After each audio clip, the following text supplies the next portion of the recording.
La création d'un épisode de Restart, ça démarre d'abord par une phase d'écriture. C'est une des phases les plus intéressantes, mais c'est aussi une des phases les plus chiantes, barbantes, parce que ça nécessite énormément d'investissement, de temps libre et surtout de persévérance, de travail. Un texte de Restart, ça s'écrit pas comme ça.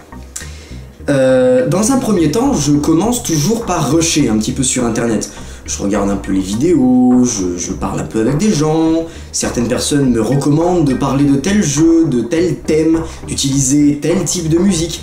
Donc je note un petit peu dans un petit carnet, dans un coin, tout ce que je peux mettre dans un épisode, puis je trouve un thème. Trouver un thème, c'est assez compliqué parce qu'il y a des milliers de choses dont on peut parler, des milliers de choses à dire, des milliers de choses à évoquer.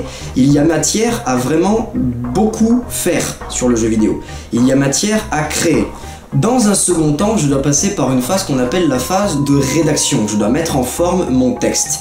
Je dois faire des parallèles entre les jeux vidéo, essayer de rédiger les phrases le mieux possible de façon à ce que le texte soit clair, concis, mais à la fois précis et exhaustif. Je dois parler d'un maximum de jeux, tout en faisant exprès d'en omettre, parce que je ne peux pas parler de tout. Je dois donc vraiment rusher dans les informations que j'ai trouvées, pour ensuite conditionner le Restart et vous le montrer. Voilà, faire en sorte qu'il soit compréhensible. Et je me suis perdu dans mon texte.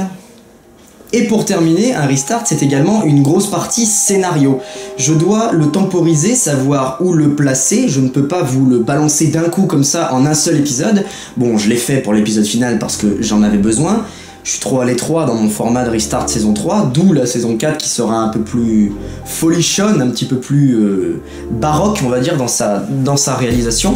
Je dois donc temporiser, entrecouper les scènes de traitement de thèmes vidéoludiques, puis les personnages peuvent librement s'exprimer, balancer des punchlines, des blagues, faire avancer l'histoire. Vraiment, la partie scénario, c'est super important parce qu'elle va me permettre de transmettre des émotions mieux que je ne pourrais le faire en traitant un thème vidéoludique, en traitant un thème de jeu vidéo.